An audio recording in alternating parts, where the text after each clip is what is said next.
Durante mucho tiempo, la muerte roja había devastado la comarca. Jamás peste alguna había sido tan fatal, tan horrible. Su encarnación era la sangre, el rojo y el horror de la sangre. Se producían dolores agudos, un repentino vértigo. Luego los poros resumaban abundante sangre y la disolución del ser. Manchas púrpuras en el cuerpo y particularmente en el rostro de la víctima segregaban a esta de la humanidad y la cerraban a todo socorro y a toda compasión. La invasión, el progreso y el resultado de la enfermedad eran cuestión de media hora. Pero el príncipe próspero era feliz, intrépido y sagaz. Cuando sus dominios perdieron la mitad de su población, llamó un millar de amigos fuertes, vigorosos y alegres de corazón, escogidos entre los caballeros y las damas de su corte, y con ellos formó un refugio recóndito en una de sus abadías fortificadas. Era una construcción vasta y magnífica, creación del propio príncipe, de gusto excéntrico y no obstante grandioso. La rodeaba un espeso y elevado muro, y este muro tenía puertas de hierro. Una vez que entraron en ella los cortesanos, se sirvieron de hornillos y de masas para soldar los cerrojos. Resolvieron atrincherarse contra los súbditos impulsos de la desesperación del exterior y cerrar toda salida a los frenesíes del interior. La abadía fue abastecida ampliamente. Gracias a estas precauciones, los cortesanos podían desafiar al contagio, que el mundo exterior se las compusiera como pudiese. Entretanto, sería una locura afligirse o meditar. El príncipe había provisto aquella morada de todos los medios de placer. Había bufones, improvisadores, danzarines, músicos, hermosura en todas sus formas, y había también vino. Dentro había todas las bellas cosas y además de seguridad. Afuera, la muerte roja. Ocurrió hacia el fin del quinto o sexto mes de su retiro, y en tanto que la plaga afuera hacía los más terribles estragos. El príncipe próspero obsequió a sus 1000 amigos con un baile de máscaras de las más insólitas magnificencias. ¡Qué voluptuoso cuadro el de aquel baile de máscaras! Permítaseme, en primer lugar, describir las salas donde tuvo lugar. Había 7, una hilera imperial. En muchos palacios, estas series de salones forman largas perspectivas en línea recta cuando los batientes de las puertas se abren de par en par, de tal manera que la mirada penetra hasta el fondo sin obstáculo. Aquí el caso era muy diferente, tal y como podría esperarse de parte del duque y de su gusto y preferencia por lo bizarro. Las salas se encontraban tan irregularmente dispuestas que la mirada no podía abarcar sino una sola vez. Al cabo de un espacio de 20 o 30 metros se presentaba un brusco recodo, y en cada una de estas revueltas un aspecto diferente. A derecha e izquierda, en medio de cada pared, una alta y estrecha ventana gótica daba a un corredor cerrado que seguía las sinuosidades del aposento. Cada ventana ostentaba vidrios de colores en armonía con el tono dominante del decorado de la sala sobre la cual se abría. La que ocupaba la extrema oriental, por ejemplo, estaba decorada de azul y los ventanales eran de un azul vivo. La segunda sala estaba decorada y guarnecida de color púrpura y las vidrieras eran asimismo de color púrpura. La tercera, enteramente verde y verdes las ventanas.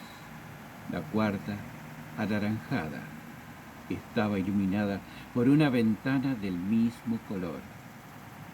Y la quinta, blanca, y la sexta, violeta. La séptima estaba rigurosamente forrada de colgaduras de terciopelo negro que revestían techo y muros y recaían en pesados pliegues sobre un tapiz de la misma tela y del mismo color. Pero únicamente en esta sala el color de las ventanas no correspondían al de la decoración. Los cristales eran escarlata, de un color intenso de sangre. Ahora bien, en ninguna de estas salas veíase lámpara ni candelabro alguno.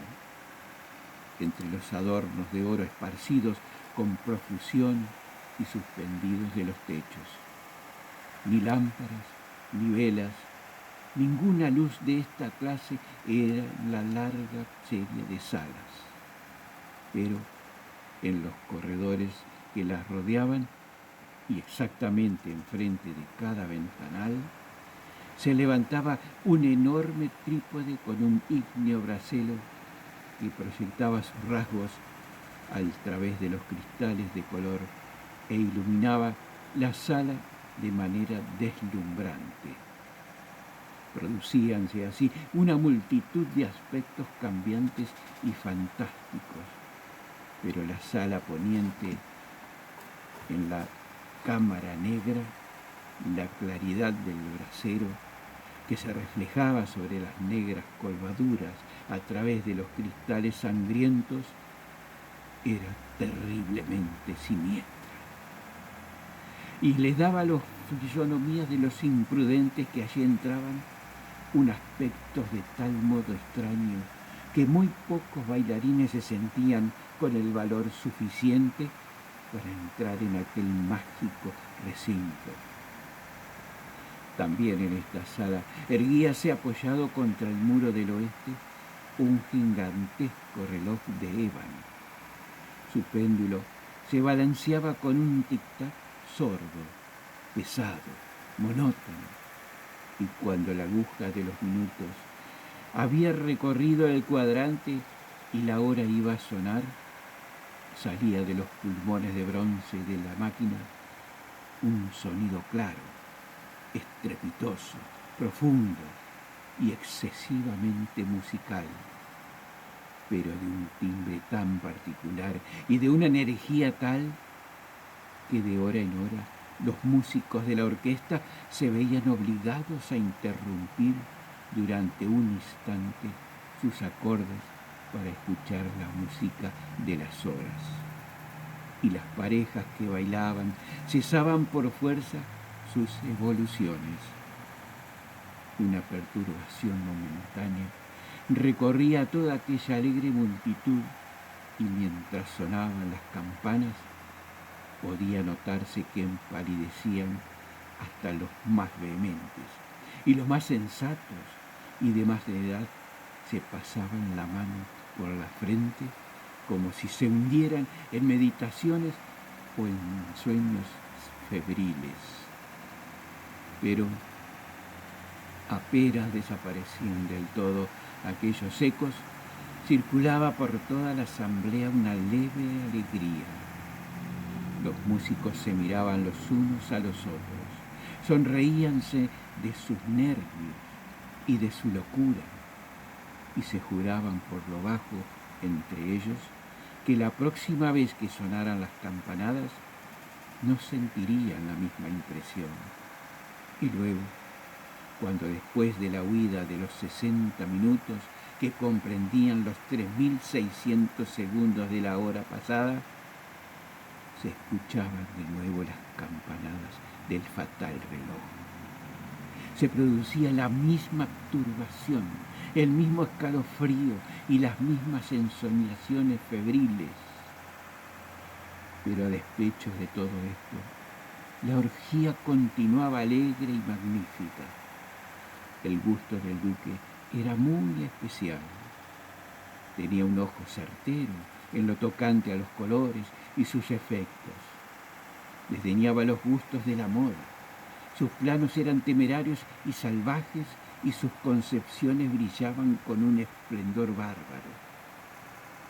Hay personas que lo hubieran juzgado loco, pero sus cortesanos sabían bien que no lo estaba. Pero era preciso comprenderlo, verlo, tocarlo para estar seguro de que en efecto no lo estaba. Con ocasión de esta gran fiesta, se había ocupado personalmente de la decoración y del mobiliario de las 7 salas, y fue su gusto personal el que dirigió el estilo de los disfraces. No cabía duda de que eran concepciones grotescas. Era deslumbrador, brillante, había cosas chocantes, fantásticas, mucho de lo que después se ha visto en Hermanos. Había figuras verdaderamente arabescas, con siluetas y ropajes incongruentes, fantasías monstruosas como locura. Había mucho de bello, de licencioso, de extraño, algo de terrible y no poco de lo que podría producir repugnancia. En resumen, era como una multitud de sueños que se pavoneaban de un lado a otro por las salas. Y estos sueños se contorsionaban en todos sentidos, tomando el color de las salas. Hubiérase dicho que la extraña música de la orquesta era el eco de sus propios pasos. Y de tiempo en tiempo se oye el reloj de ébano de la sala de terciopelo. Y entonces, durante un momento, todo se detiene, todo enmudece, excepto la voz del reloj. Los sueños se quedan helados, paralizados en sus posturas, mas los ecos de la sonería se desvanecen, no duraron sino un momento, y apenas huyen. Una alegría leve y mal contenida circula por doquier. Y la música suena de nuevo. Revívanse los sueños, aquí y allá. Los danzarines se retuercen más alegremente que nunca, reflejando el color de las ventanas a través de las cuales fluyen los rayos de las trípodes. Pero ninguna cara osa ahora aventurarse en aquella sala que queda allá, al oeste, porque la noche ha avanzado y una luz más roja fluye a través de los cristales de color sangre. Y la negrura de las colgaduras fúnebres es aterradora. Y para aquel que ponga el pie sobre la negra alfombra, brota del reloj de ébano un resonar más pesado, más solemnemente enérgico que el que llega a los oídos de las máscaras que se divierten en las salas más apartadas. Pero en estas otras salas había una densa multitud y el corazón de la vida latía allí febrilmente. Y la fiesta continuaba siempre su torbellino, cuando al cabo sonaron los tañidos de medianoche en el reloj. Entonces, como ya se dijo, cayó la música y se detuvieron las evoluciones de los que bailaban. Se produjo donde quiera, como antes, una ansiosa inmovilidad. Pero el tañido del reloj debía ahora componerse de 12 campanadas.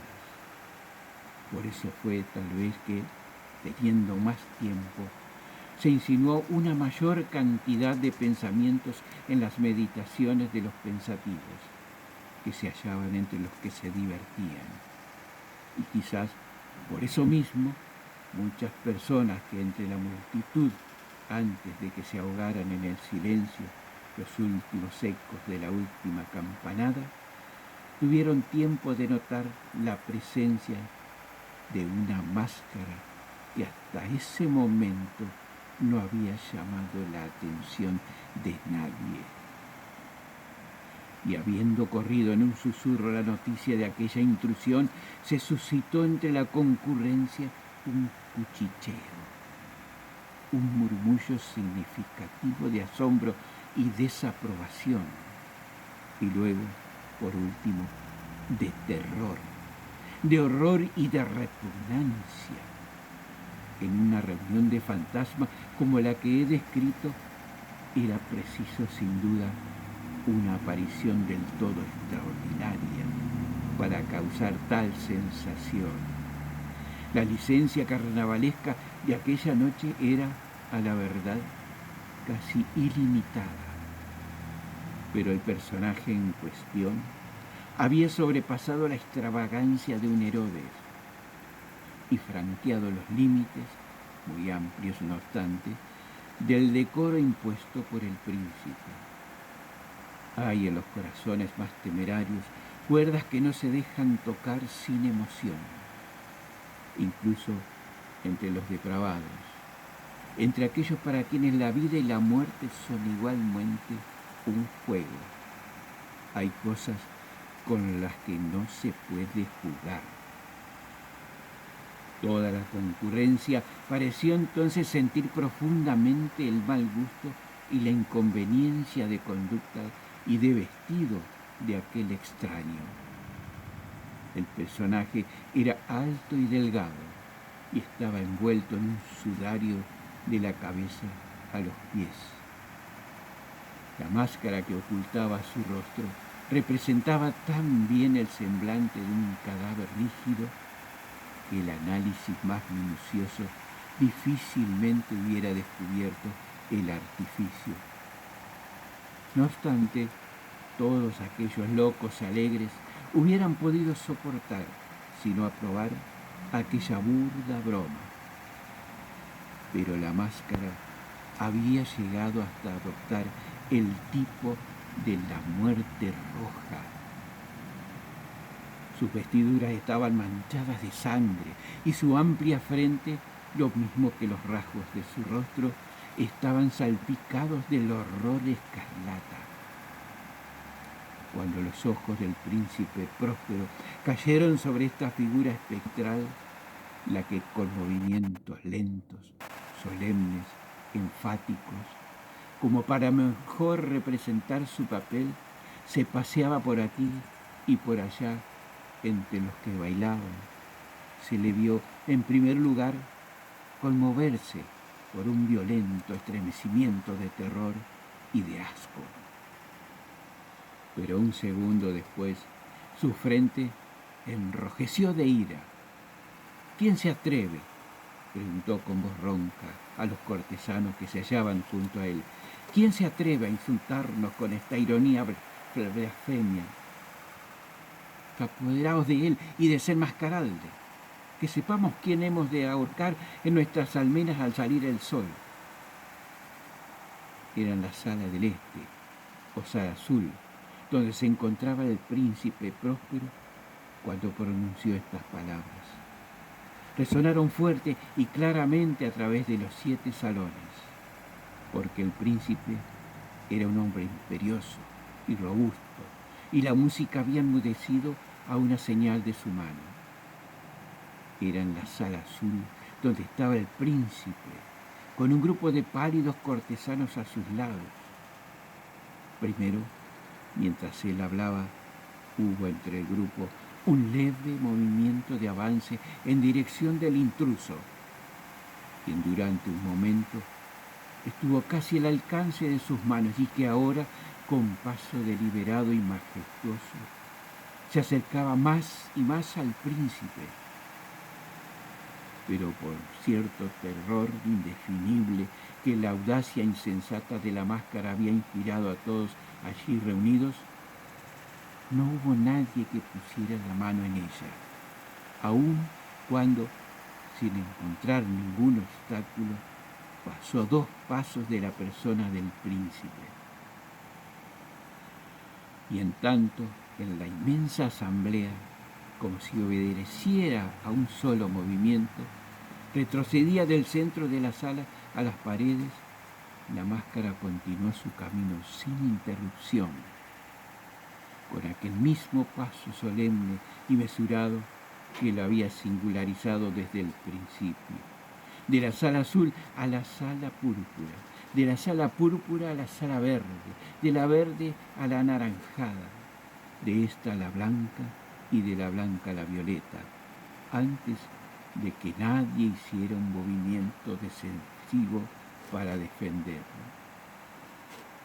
Fue entonces cuando el príncipe Próspero, exasperado de ira y de vergüenza por su momentánea cobardía, se lanzó precipitadamente a través de las 6 salas sin que nadie lo siguiera, porque el terror mortal se había apoderado de todo el mundo. Blandía un puñal y se había aproximado impetuosamente a una distancia de 3 o 4 pasos del fantasma que se batía en retirada. Cuando éste, llegado a la proximidad de la sala de los terciopelos, se volvió bruscamente y afrontó a quien lo perseguía. Sonó un grito agudo y el puñal se deslizó relampagueante sobre la alfombra fúnebre, donde el príncipe cayó muerto un segundo después. Entonces, invocando el frenético valor de la desesperación, una multitud de máscaras se precipitó a la vez en la sala negra y, haciendo al desconocido que se mantenía como una estatua, rígido e inmóvil a la sombra del reloj de ébano, se sintieron sofocados por un terror sin nombre al ver que no había ninguna forma palpable bajo el sudario y la máscara. Todos reconocieron entonces la presencia de la muerte roja. Había venido como un ladrón en la noche, y todos los convidados cayeron uno a uno en las salas de orgía manchadas de sangre, y cada uno murió en la postura desesperada de su caída. Y la vida del reloj de ébano desapareció con la del último de aquellos alegres seres, y las llamas de los trípodes se extinguieron, y las tinieblas y la ruina y la muerte roja tuvieron sobre todo aquello ilimitado dominio.